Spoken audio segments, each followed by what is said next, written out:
At my sister's wedding, they wiped my name from existence, so I let them march straight into my trap. I'm Alara, the woman who designed every arch and vaulted ceiling in that Willamette Valley estate. But when I pulled onto the gravel drive I'd personally leveled, the welcome board read, "Celebrating Chloe and Derek Croft." My seat at the head table? Gone. My name in the program? Vanished. My mother, Sharon, just laughed it off. "A simple printing error, honey," while my father, Robert, was busy slapping the groom on the back like he'd just closed the biggest deal of his life. A week later, Chloe's new husband, a slick lawyer, slid a stack of documents across the marble island I had handpicked from an Italian quarry. "You have no claim to this property," he said, his voice dripping with condescension. I smiled, signed where he pointed, and placed the master keys into his hand. The very moment their moving truck rumbled up the drive, every single hidden camera blinked red, streaming a live feed directly to the notary public downtown. You see, the estate wasn't mine to give, and it was never, ever going to be theirs. Have you ever had your own family treat you like a ghost in the very home you paid for? Drop your city in the comments and tell me what you did about it. I promise I read every single one. But that moment of betrayal didn't just appear out of thin air. It was built brick by brick over a lifetime. I grew up in a house where my presence was a faint outline next to the blazing spotlight that was always fixed on my sister, Chloe. She was born 5 years after me, and from the second she let out her first cry, the entire family dynamic tilted on its axis. I vividly remember the science fair in 6th grade.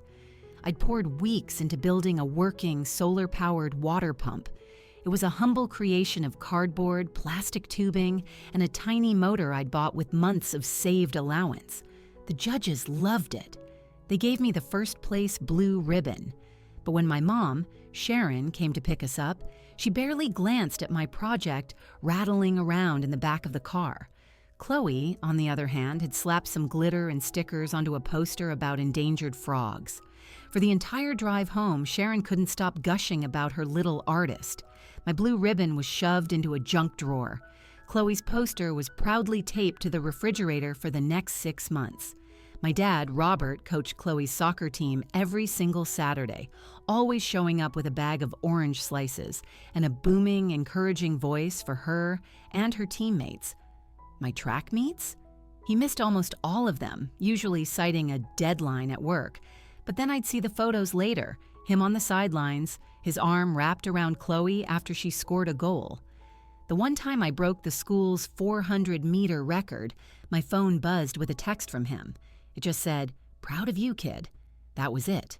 The birthday disparity was maybe the clearest sign of all. Mine fell in late February, a dreary, cold month. My celebration was usually a quiet dinner with a store-bought cake if I was lucky. Chloe's birthday was in June, perfectly timed for huge outdoor parties. Robert would rent bounce houses and hire clowns, inviting what felt like half our neighborhood. I'd get a card with some cash tucked inside. She got a puppy one year. Sharon's explanation was always the same. Chloe's younger, Alara. She just needs the extra boost. I was 12, not stupid. The only one who seemed to see what was happening was my grandma, June. She'd pull me aside during those chaotic family gatherings, press a folded $20 bill into my hand, and whisper, "You have a light, Alara. Don't ever let them dim it." She lived about an hour away in a little cottage nestled among the vineyards, and I'd ride my bike there on weekends just to breathe. She kept all my forgotten awards and certificates in a shoebox under her bed, each one carefully labeled. She told me they mattered, even if no one else acted like it. High school only made the divide wider.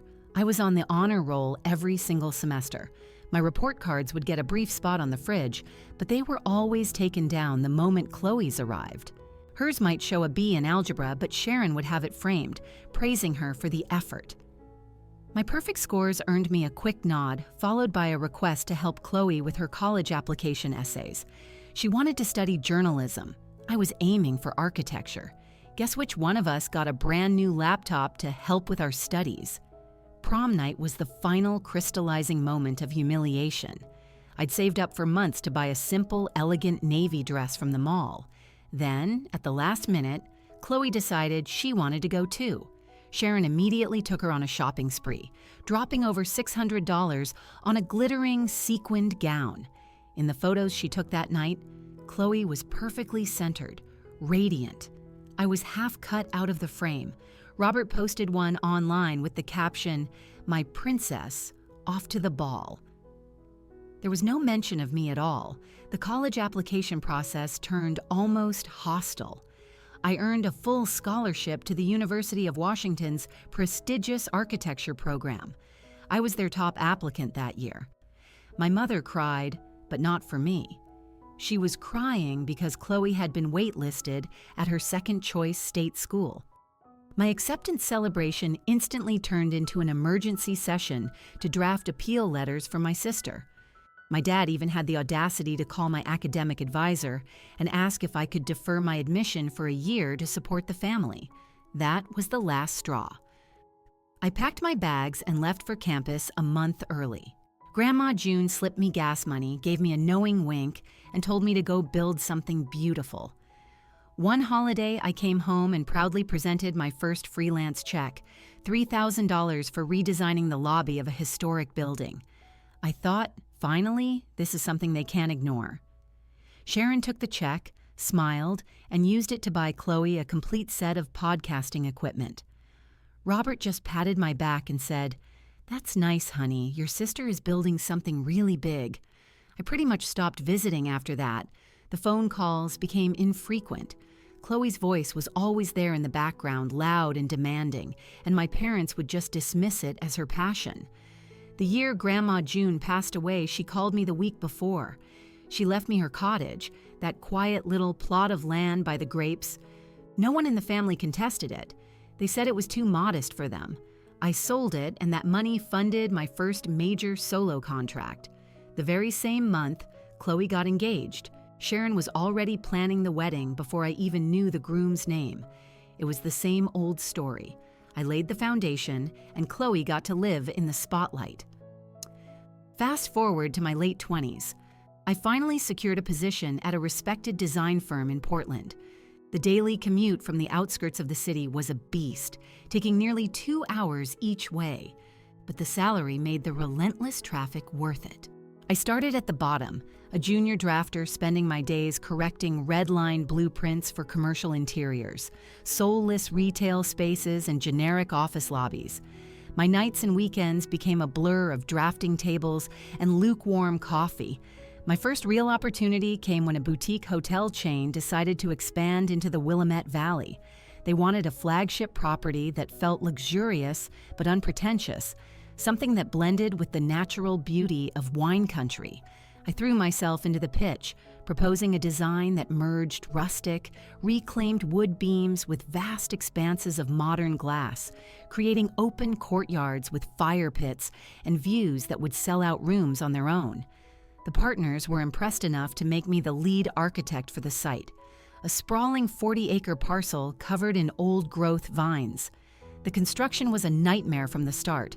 Permitting issues caused endless delays, and contractors were constantly bickering over change orders. I practically lived on site in a cramped trailer, my boots perpetually caked in mud, personally measuring every joist and beam. When suppliers shorted us on materials, I was the one driving to Seattle in the middle of the night to pick up replacements. At one point, a key subcontractor walked off the job over a payment dispute, and I had to personally negotiate with the bank to float the invoice to keep the project from collapsing. The owners kept pushing for more: a spa wing, a state-of-the-art tasting room, an infinity pool that overlooked the entire valley. The budget swelled, but so did my responsibility. I sourced reclaimed oak from a demolished barn in eastern Oregon and negotiated a deal for marble slabs directly with a quarry contact in Italy. With deadlines breathing down my neck, I pulled consecutive all-nighters, rendering 3D elevations and coordinating electricians and plumbers through group texts that buzzed at all hours. My mom called once, right in the middle of a massive concrete pour, with trucks idling loudly outside my trailer window. Chloe is thinking of visiting the site for her travel blog, she announced.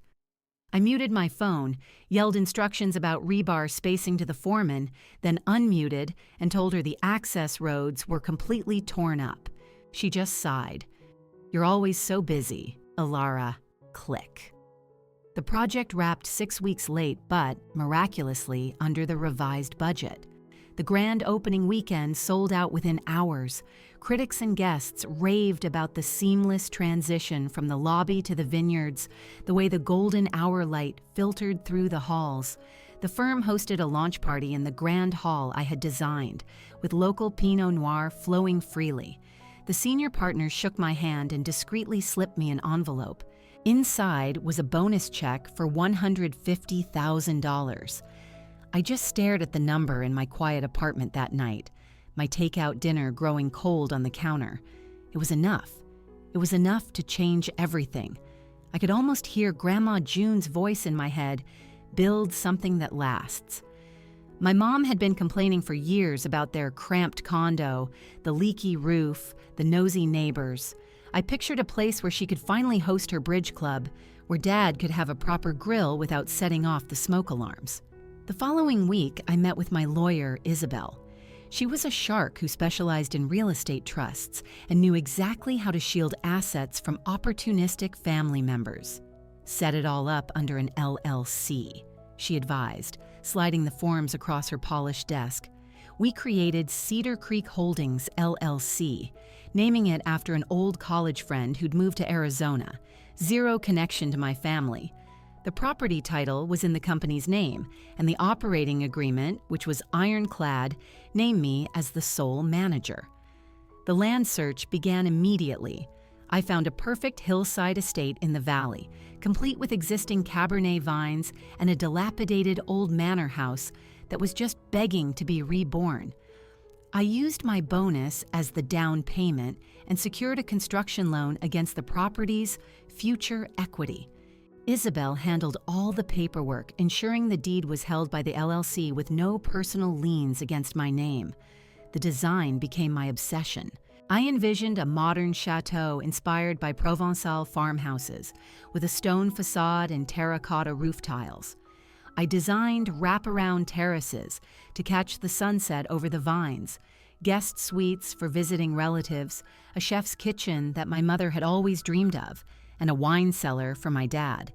I specified smart home systems throughout, recessed lighting, automated shades, and a comprehensive security system with feeds routed to encrypted cloud storage. My old college friends, Tessa and Nolan, helped out on weekends. Tessa, an antique dealer, sourced incredible pieces from estate sales, while Nolan, a tech genius, wired the entire low-voltage backbone. He helped me integrate the cameras, hiding discrete pinhole lenses in crown moldings and light fixtures, all motion-triggered and high definition. A little paranoid, don't you think? He joked as he soldered the final connection. I just shrugged. Better safe than sorry. We linked the entire system to a private server with a live stream function keyed to a single, secure contact. Mr. Sterling, the notary public Isabel trusted implicitly. With one click, he could witness in real time anything that happened on the property, providing a legal, verified record. The foundation was poured in the spring, and by summer the framing was up. The manor began to take shape, with its vaulted ceilings and magnificent exposed trusses. My parents visited once, my mom wearing a hard hat crookedly on her head. "It's much bigger than I imagined," she murmured, trailing her fingers over the granite countertops. Dad just nodded his approval at the built-in grill station on the patio. Then came the text from Chloe. "Looks fancy. When do we move in?" I ignored it. The final walkthrough happened on a crisp autumn day. I signed the certificate of occupancy and handed the master keys to Isabel. Cedar Creek Holdings, LLC owned every single inch. It was all undisclosed and unbreakable. The chateau stood complete, a perfect gift wrapped in legal steel. The morning of the wedding, everything changed. I rolled up the gravel drive in my dusty pickup truck, my coffee steaming in the cup holder. White tents were already dotting the lower lawn, and florists were unloading buckets of peonies. Valets in crisp black vests directed a stream of luxury cars toward the parking area I had personally graded. I parked near the service entrance and slipped in through a side door to avoid the chaos. The Great Hall was already pulsing with energy. A string quartet was tuning in one corner. Near the main entrance, an elegant welcome easel was draped in cream-colored fabric. The sign read, "The Croft Wedding Celebration." No mention of the Vance family, no credit to the architect. I leaned in closer to the guest list, pinned beside it. Croft family, Hart family, and plus ones. My name was nowhere to be found. I wandered out to the ceremony terrace. Rows of white chairs faced the stunning vineyard vista. On a small side table, place cards were arranged in neat rows. I thumbed through the V section: Robert Sharon Vance, Chloe Vance, Derek Croft. But no Elara, not even a blank card. Daphne's delighted laughter spilled out from the bridal suite. I peeked through the cracked door. She was twirling in a magnificent lace gown, her veil trailing behind her like a cloud. "You look like a dream, sweetheart," my mother cooed, her eyes shining. I cleared my throat. All heads turned. "Elara, you made it!" Chloe beamed, pulling me into a hug that smelled heavily of hairspray and perfume. My mom stepped back, her eyes scanning my simple blazer and jeans with a frown. "We did say semi-formal, honey." I just shrugged. Traffic from the city was terrible. Derek appeared, looking sharp in his tuxedo. He was my sister's fiancé, a tall, handsome man with an easy smile who worked as a real estate law partner.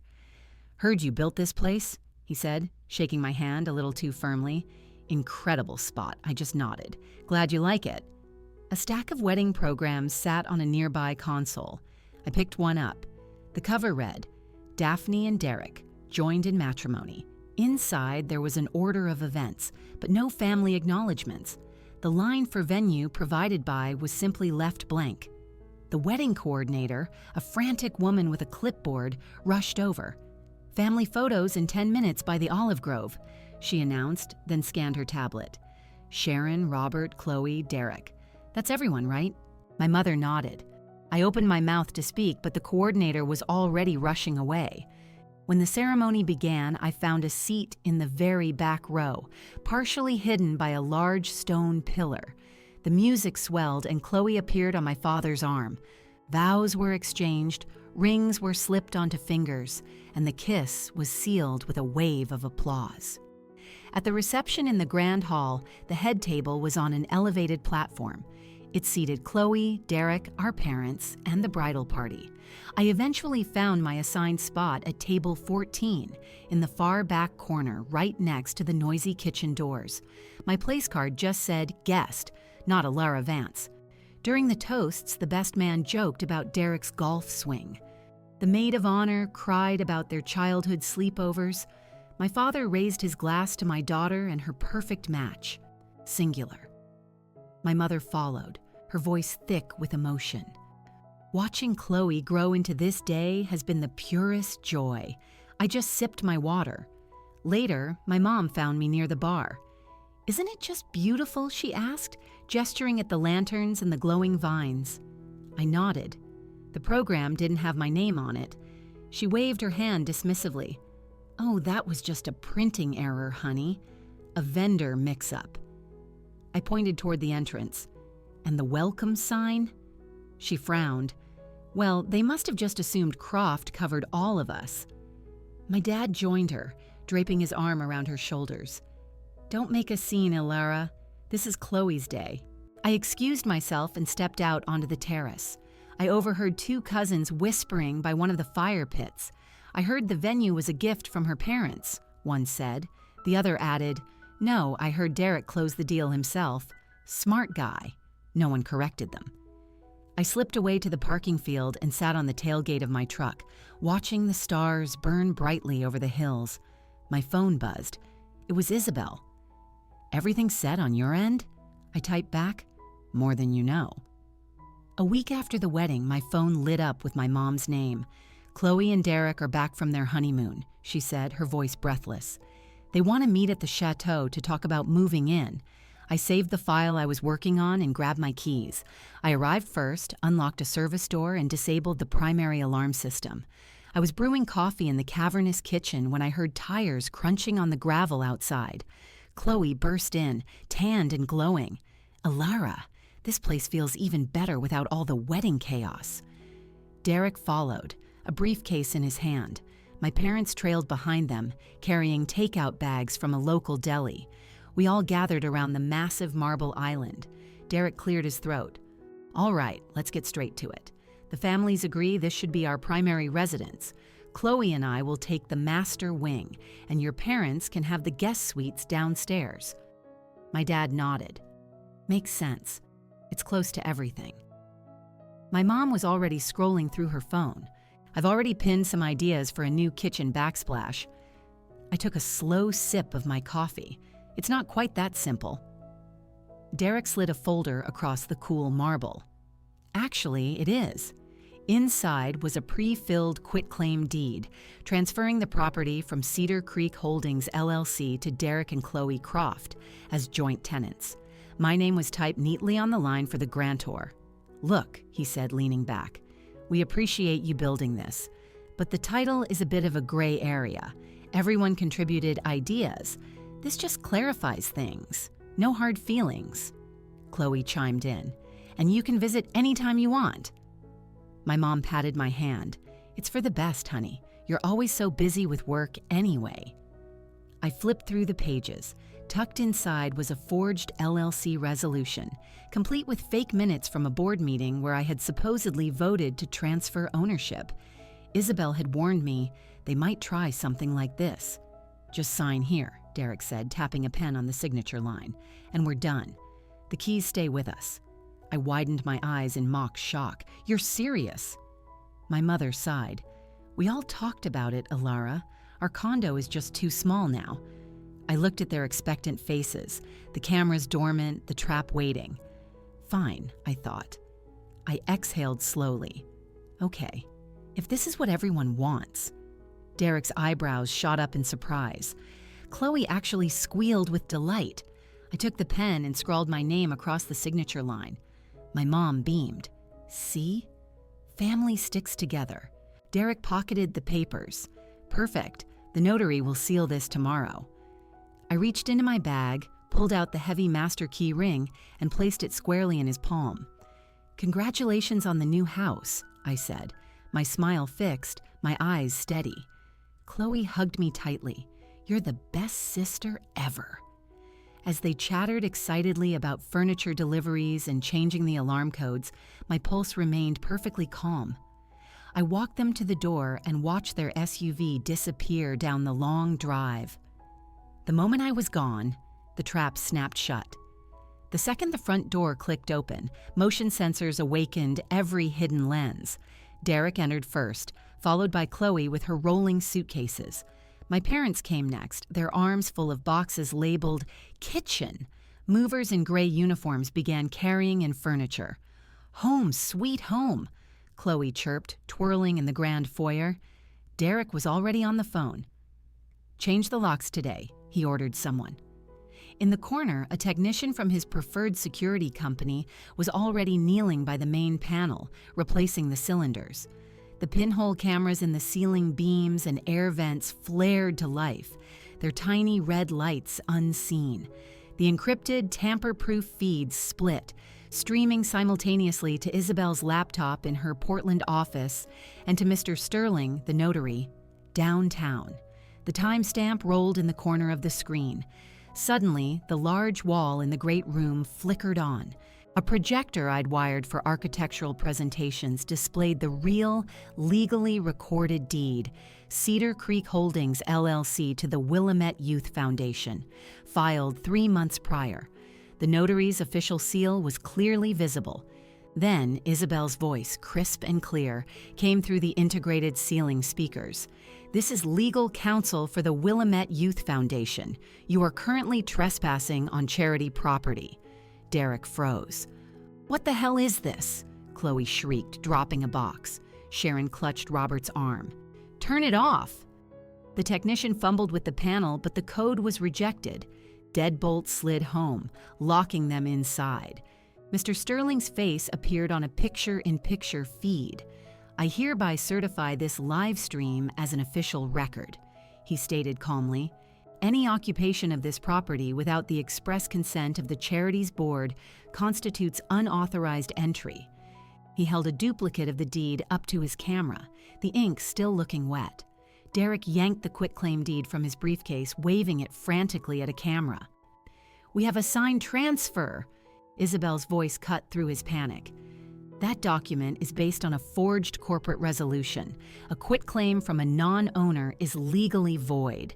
The movers began backing toward the now locked exit. "We're just the hired help," one of them whispered. My father slammed his fist on the door handle. "Open this door!" In the distance, sirens began to wail, growing louder. Wes dialed his law firm, but it went straight to voicemail. Chloe was sobbing, her tears streaking her makeup. The projector began cycling through more evidence: the original LLC filing, the charity transfer documents, the board minutes approving the property's conversion into a residence for at-risk youth. Finally, 2 sheriff's deputies arrived, their flashing lights bathing the room in red and blue. They knocked firmly. "Sheriff's Department, open up." Derek hesitated, then punched in the old alarm code, the one I'd intentionally left active for this exact moment. The bolts retracted. The lead deputy stepped inside, reviewed the live-streamed evidence on a tablet Isabel had forwarded, and looked at the quitclaim deed. "This doesn't transfer anything," he said flatly. "A trespass notice was issued." "We thought it was ours," Chloe sobbed. "Take it to court," the deputy replied. "But for now, you need to vacate the premises or face immediate arrest." The movers reversed course, hauling the couch back out. My family filed out, their heads bowed in shame. Mr. Sterling signed off on the official record. The chateau fell silent, its locks reset to the charity's codes. The fallout was swift. West's law firm launched an internal review. The ethics committee watched the live stream and terminated his employment for using company resources for personal gain and attempting to file a fraudulent document. His license was placed under review by the state bar. 2 weeks later, Chloe filed for divorce. The ironclad prenup he had insisted on left her with almost nothing. She moved back into my parents' cramped condo. Her social media empire crumbled as clips of the eviction went viral in local community groups. My father lost 2 major real estate listings overnight, and my mother's bridge circle suddenly stopped inviting her to games. I stayed in Portland, my phone on silent as the voicemails piled up, pleas, tears, and demands. I drafted a single email to all of them. Subject: boundaries. I built that house for Mom. I titled it safely, and I watched you try to erase me and then steal it. A foundation for at-risk youth owns it now. 40 children will get to sleep under those beams instead of your entitlement. Consider this my final word. Do not contact me again.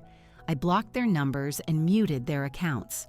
A few weeks later, I accepted a partnership offer at a firm in Seattle. A new city, new projects. As I packed my truck and drove north, the chateau became a postcard in my rearview mirror, its stone glowing warm in the sunset. Boundaries aren't walls you build to keep people out. They are doors you choose to lock to protect what's inside. I learned that the hard way. Give freely, but guard what is yours fiercely. Family isn't just blood, it's respect that is earned and returned. If someone tries to dim your light just to make theirs shine brighter, it's time to walk away and build something that will outlast the hurt. To anyone listening, set your terms early. Protect your work, protect your worth, and protect your peace. The right people will honor the key you give them. The wrong ones will learn their lesson from the outside. Self-respect is never selfish. It's the foundation on which everything else in your life is built.